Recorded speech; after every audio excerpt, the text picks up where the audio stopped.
तर मंडळी, आज आपण बनवणार आहोत सुरमईचा रस्सा. त्यासाठी लागणारं हे साहित्य: खोबरं, मिरची, आलं, लसूण, कोथिंबीर, पुदिना. हे मिश्रण वाटून घ्यायचं आहे. नंतर फोडणीसाठी लागणारं साहित्य: आलं, थोडासा कढीपत्ता, हळद आणि काश्मीरी मिर्च पावडर.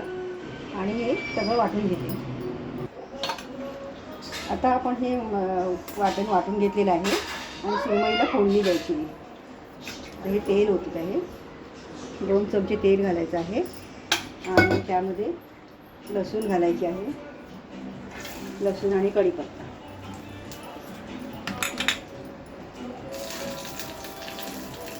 चांगलं परतून घ्यायचं. लसूण आणि कढीपत्ता लालसर होईपर्यंत.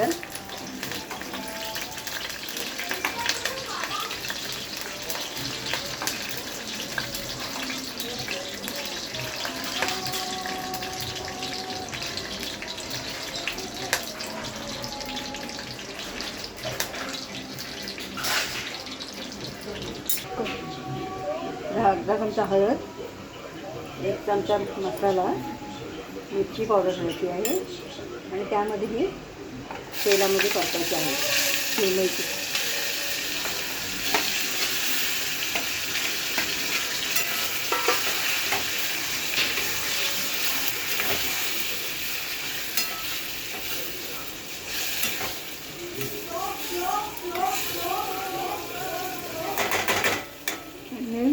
ओलं खोबरं वाटलेलं वाटण आहे.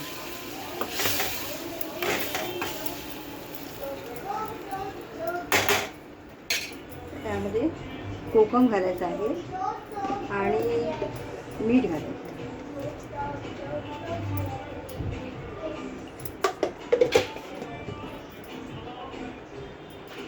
थोडंसं पाणी घालायचं आहे.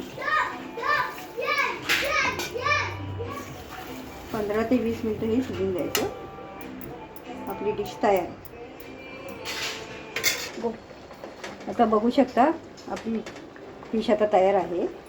सुरमई आणि आता कोथिंबीर टाकलेली आहे थोडीशी सजवायला. आता आपली फिश मच्छी तयार झालेली आहे.